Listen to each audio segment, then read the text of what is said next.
dia, boa tarde, boa noite, boa madrugada para você que acompanha este nosso podcast Diário de Bordo, a primeira semana de 2023. Estação aqui, comentários feitos por mim, Franklin Douglas. Eu sou jornalista. E neste primeiro Diário de Bordo de janeiro, primeira semana de 2023, vamos comentar aqui a posse do governo Lula. Comentário da Rosiana sobre a foto do Lula subindo com o povo. Os ministérios do governo Lula versus o ministério do Bolsonaro. Dá para comparar? Os ministros: Sônia Guajajara, Aniele Franco, Marina Silva, Silvia Almeida. Um ministério para chamar de nosso? Revogaço na prática os decretos do Lula que começam a reorganizar o Estado brasileiro. Marina e os decretos do meio ambiente. Dino e o caso Marielle. A polêmica com o deputado Iglesias Moisés. A polêmica do atraso. Prisão de Bolsonaro. Ação do PSOL. Tem rumo? Por fim, 8 presidentes e um juramento. A série que retoma a memória da nossa história recente. Estamos aqui. Diário de Bordo, primeira semana de janeiro de 2023. Bem-vindos, bem-vindas, bem-vindes, como a Dr. Manuel, o Manual da Presidência da República.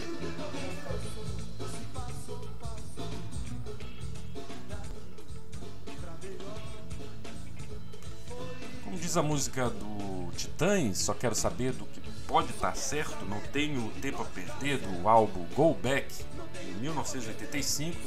Estamos em 2023, iniciando após uma estrondosa vitória do campo progressista, juntando aí da esquerda à centro-direita, uma frente ampla que se configurou como uma frente para vencer o atraso, derrotar Bolsonaro, botar o bolsonarismo na defensiva.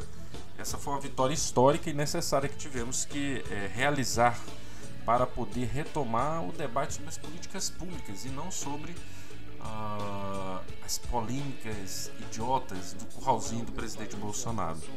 Então, sem dúvida, começamos muito mais aliviados este ano de 2023 com essa vitória. Começa aqui os nossos comentários. Uma posse maravilhosa. Tinha dito aos amigos e amigas mais converso que a princípio eu estava mais tendente a ter a faixa passada para o presidente Lula pela ex-presidente Dilma Rousseff, uma homenagem que de fato pudesse ali configurar uma retomada de um processo histórico que foi interrompido por um golpe midiático, judiciário, parlamentar conduzido pelas forças mais retrógradas da República. Mas quando iniciou ali a solenidade de posse, eu fiquei assim definitivamente convencido. Foi a melhor forma de transmitir a faixa presidencial.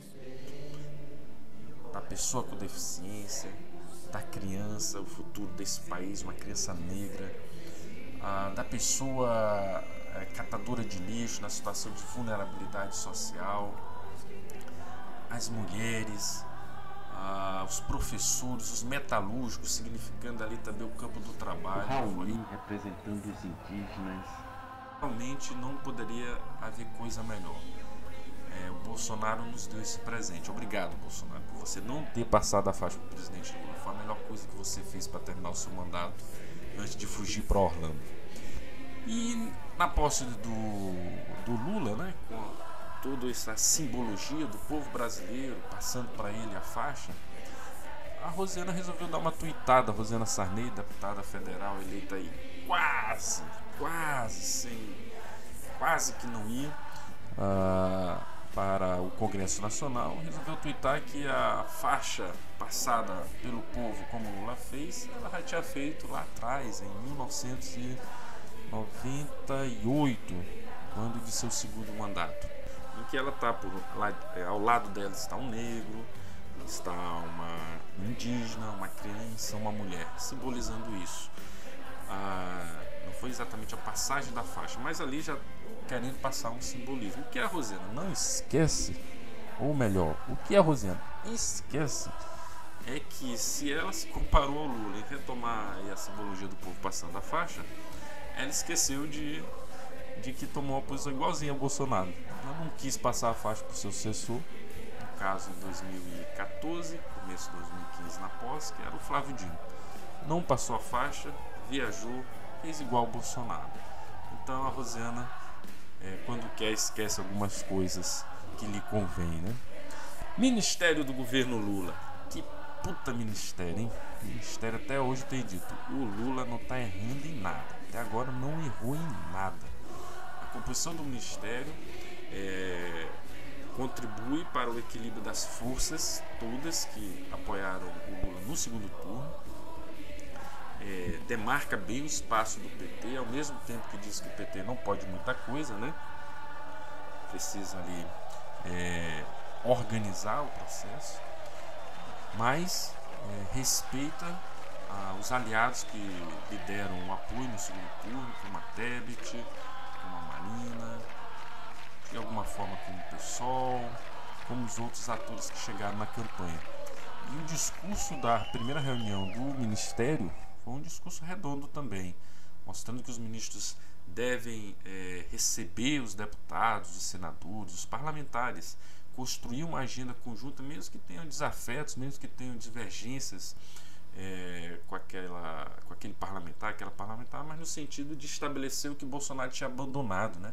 As relações institucionais, presidente, ministros, deputados, todos legitimados por um processo eleitoral recente, passado pelo crivo das urnas. Então tem que ter uma relação institucional de fato de respeitabilidade. Isso foi sem dúvida um dado muito importante da reunião do Ministério. O Ministério do Bolsonaro com o Ministério do Lula, dá para comparar? É incomparável. Incomparável. Você tem 37 ministros no governo Lula, dos quais 11 mulheres. Você tem negros, você tem indígenas, você tem nordestinos, você tem todo o conjunto da população brasileira de alguma forma representada ali no ministério. O Bolsonaro, de 22 ministérios, só tinha 2 mulheres, nenhum negro, boa parte homem sul-sudeste. Não havia uma regionalidade ali pensada, uma representatividade para o governo expressar o que é o povo brasileiro, o que é o Estado brasileiro, do ponto de vista das suas diversas dimensões. Então é incomparável, não dá para comparar, além de que os ministros como Silvio Almeida, como Marina Silva, como Aniele Franco, como Sônia Guajajara, para ficar nos que foram mais simbólicos, o discurso do Silvio Almeida. Vou dizer coisas óbvias aqui. Trabalhadoras e trabalhadores do Brasil, vocês existem e são valiosos para nós. Mulheres do Brasil, vocês existem e são valiosas para nós. Homens e mulheres, pretos e pretas do Brasil, vocês existem e são pessoas valiosas para nós. Povos indígenas deste país, vocês existem e são valiosos para nós. Pessoas lésbicas, gays, bissexuais, transexuais, travestis, intersexo e não binárias, vocês existem e são valiosos para nós. Pessoas em situação de rua, vocês existem e são valiosas para nós. Pessoas com deficiência, pessoas idosas, anistiados, filhos de anistiados, vítimas de violência, vítimas da fome e da falta de moradia, pessoas que sofrem com falta de acesso à saúde, companheiras, empregadas domésticas, todos e todas que sofrem com a falta de transporte, todos e todas que têm seus direitos violados, vocês existem e são valiosos para nós. Com esse compromisso, quero ser ministro de um país que põe a vida e a dignidade em primeiro lugar. Discurso histórico. Deixa até uma enquete depois aí nas minhas redes sociais. Qual foi o melhor discurso de posse? O da ministra da Saúde, dizendo que agora o que vale é a ciência. O do Silvio Almeida em relação aos invisibilizados, o da Marina retomando a questão climática e do meio ambiente, recolocando o país na agenda internacional, do Flávio Dino enfrentando a questão da elucidação do crime da Marielle. Qual o melhor discurso de posse? A gente fica até perdido, né? O próprio Alckmin, com toda uma estratégia para a reorganização da indústria brasileira, do Haddad dando freio nas pressões do mercado, ou seja, discursos de posse que expressam realmente um governo que está disposto a trabalhar. Como a música do início deste programa, deste podcast, a gente só quer saber do que pode dar certo. Então, os ministros não podem errar. Nesse sentido, o revogaço que o PSOL, através da sua Fundação Marielle Franco e a Fundação Rosa Luxemburgo alemã, elaboraram num processo de transição, mostrando ministério por ministério os diversos diversas medidas, decretos que poderiam ser revogados também só por uma assinatura do Lula, porque feitos por uma assinatura do Bolsonaro, desmontando diversas estruturas das políticas públicas do Estado brasileiro. O revogaço foi praticamente incorporado por todos os ministérios do novo governo, e começou logo com os primeiros decretos assinados pelo governo Lula. Fim do sigilo. Então vai haver em 30 dias um estudo de cada um dos sigilos que o Bolsonaro decretou, para ver o que de fato precisa manter sigilo e o que foi apenas cortina de fumaça, o que foi apenas para esconder um ou outro crime do governo Bolsonaro, e que deverá ser desfeito, cumprindo logo de cara uma primeira medida. Reorganização do Conselho Nacional de Meio Ambiente, reorganização do Ministério da Educação, reorganização do Ministério da Saúde. Então, diversos fundos do meio ambiente recebendo logo 3 bilhões do governo alemão para investir no combate ao desmatamento, retomada da política de combate ao desmatamento, ou seja, decretos que de fato orientam, apontam para uma nova política do governo Lula, uma reorganização das nossas políticas públicas. E no seu discurso, novamente aqui comento para os ministros, a ideia de que educação, saúde, retomada de 4.000 obras, gerando emprego, organizando novamente a infraestrutura do país, tem que ser a prioridade dos ministérios, como orientou o Lula. E isso impacta especialmente nos IFMAs. Boa parte dos IFMAs, com reformas em suas infraestruturas paralisadas, estão apontadas como que devem ser priorizadas pelo Ministério da Educação para que os IFMAs sejam reorganizados. Então, uma notícia excelente aí para os professores, técnicos e estudantes dos IFMAs que tanto lutam para a manutenção e o crescimento dos Institutos Federais de Educação Tecnológica. Marina Silva, no Ministério do Meio Ambiente, também já constituiu a comissão para, em 30 dias, reorganizar o Conselho Nacional de Meio Ambiente, que tinha sido totalmente desmontado no governo Bolsonaro, restituindo o fundo de combate ao desmatamento, já articulando os recursos internacionais para isso, reorganização da agenda do Ministério do Meio Ambiente, então decretos da Marina no meio ambiente, que agora passa a se chamar Ministério do Meio Ambiente e das Mudanças Climáticas, né? Ou seja, incorpora toda a demanda internacional que nós temos em torno do meio ambiente hoje, apontando exatamente para uma política ambiental de retomada. Então, excelente também a ação do Ministério do Meio Ambiente. Dino, o caso Marielle e a polêmica com o deputado estadual Iglesias Moisés. É a polêmica que eu considero a polêmica do atraso. Do ponto de vista técnico, se você pegar o que o Superior Tribunal de Justiça, o STJ, não tendo lei feita pelo Congresso Nacional sobre como proceder em relação à forma de federalizar casos que estão mal resolvidos nas esferas dos estados, sobretudo casos polêmicos de repercussão nacional, a exemplo do assassinato da Marielle Franco, o STJ criou uma organização em que, para federalizar, tem que passar por 3 passos. Primeiro, o caso tem que de fato retomar algo que impacta os tratados que o Brasil assina do ponto de vista dos direitos humanos. Segundo, tem que estar provado que a Polícia Estadual, a Polícia Civil que está lá investigando, o Ministério Público, ele está sendo moroso, não está tendo interesse em resolver o caso. Terceiro, tem que estar judicializado internacionalmente, na Corte Interamericana de Direitos Humanos, tem que estar numa esfera internacional em processo de julgamento que impacte a própria nação brasileira. Esses 3 casos, esses 3 pressupostos orientam o STJ a confirmar ou indeferir federalizações de casos que são pedidos. Até onde pesquisei, já se passou em torno de 14, 15 casos pelo STJ sobre isso. O caso de 2020, inclusive da Marielle, foi rejeitado. Mas essa não é uma discussão técnica. Primeiro porque é possível federalizar o caso Marielle Franco?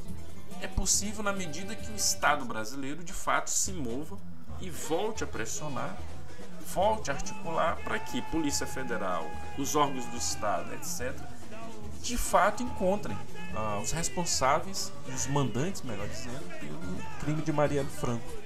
Mas isso precisa que uma prerrogativa seja cumprida pelo PGR, que é o Aras, PGR do Bolsonaro, indicado pelo Bolsonaro, acione o STJ para o STJ poder rever a sua jurisprudência, a sua forma ali de processar os casos de federalização e, com isso, aceitar por maioria dentro de uma das câmaras que julga federalizar o caso. Então é um processo tecnicamente complicado e não cabe ao Flávio Dino isso. O erro do Flávio Dino foi exatamente no impulso do discurso dizer que a polícia vai entrar e vai agir.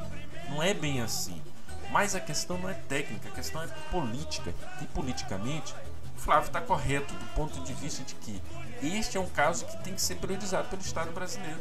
E tem que fazer as gestões junto à PGR, junto à STJ, junto à Polícia Civil, junto à própria Polícia Federal, no sentido do que ela pode averiguar sem desequilibrar aí a relação entre os entes federados e buscar a solução desse caso.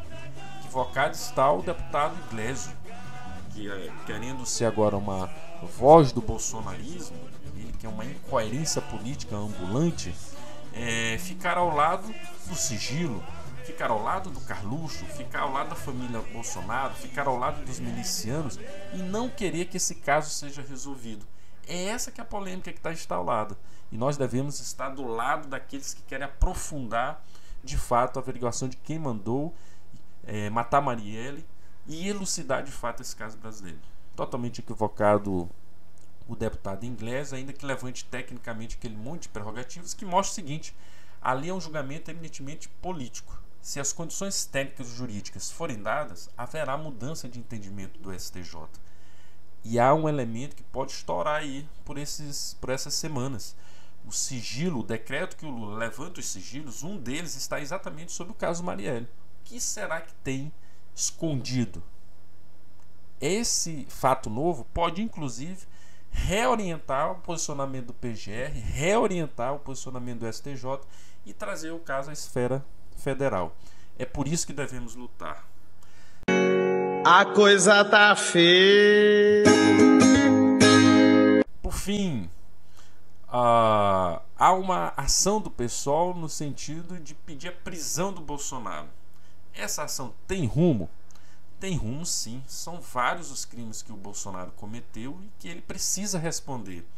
A palavra de ordem, sem anistia, tem que ser levada às últimas consequências pelo governo. A coisa tá feia. Não podemos cometer o erro dos democratas lá nos Estados Unidos com o Trump. Foi deixando, e o movimento trumpista inviabilizando até mesmo a eleição de um republicano para a presidência do Congresso Nacional dos Estados Unidos mediante pressão e chantagem mesmo dentro do partido dele, Partido dos Republicanos, para uma agenda de ultradireita. Nós devemos derrotar o bolsonarismo e a ultradireita. Nós impusemos uma derrota eleitoral ao Bolsonaro, mas o bolsonarismo continua vivo. A agenda neofascista, protofascista, de viés fascista, como queiramos chamar, persiste na sociedade. E nós, então, temos que agir para exatamente derrocar, derrubar, botar abaixo essa agenda de extrema-direita no país, para respirarmos esses bons ares que estamos respirando pós-derrota de governo Bolsonaro. Ainda há muito por que lutar. Oh, Senhora Liberdade. Sim, as eleições diretas, já! Combato a integridade do Brasil. Declaro promulgada O documento da liberdade, da dignidade, da democracia, da justiça social no Brasil. O momento é grave. Estou achando ótimo, muito bom. Podia ser melhor. Todo mundo correndo para pegar 1 litro de leite. E eu queria terminar minha fala dizendo para vocês, já falando com o presidente da República, porque estou convencido que assim será. Pelo afastamento do presidente da República. O povo brasileiro foi mais uma vez às ruas e teve a confirmação de que a democracia não é apenas um espetáculo sem consequências.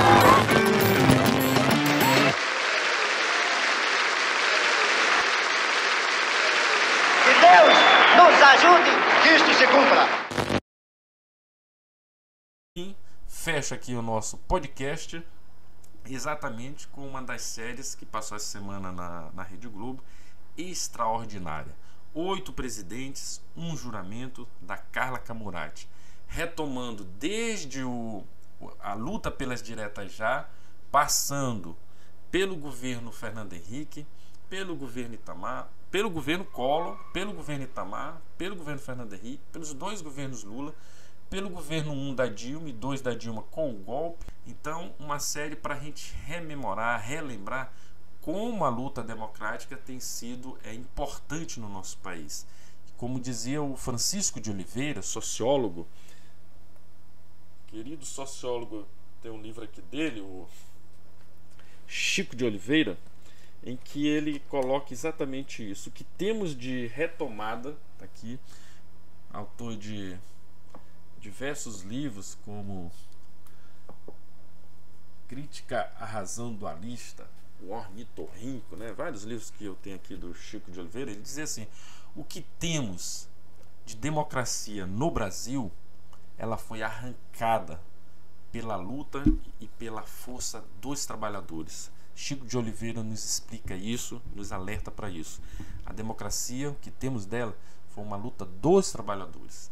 E radicalizar o processo democrático é algo que nós temos que fazer. Para encerrar, por onde começamos? Como diz a música do Titãs, em Go Back, só quero saber do que pode dar certo. Nesse governo, nós devemos apenas querer saber do que pode dar certo. Lutar para que sua agenda venha para uma agenda progressista, para uma agenda à esquerda, e apostar que ele de fato possa dar certo. É esse o rumo da nossa ação nessa conjuntura. É isso, Diário de Bordo, primeira semana de janeiro de 2023. Até o próximo. Neste podcast você ouviu áudios de Go Back, álbum da banda Titãs de 1985, o jingle de campanha de Lula em 2022, o discurso de Silvio Almeida em sua posse como ministro pela EBC, o samba enredo da Mangueira de 2019 e o trailer do documentário 8 Presidentes e um Juramento, dirigido por Carla Camurati e produzido pela Globoplay. O que passou não é você, nem sou mais eu. Adeus, meu bem, adeus, adeus. Você mudou, mudei também. Adeus, amor, adeus.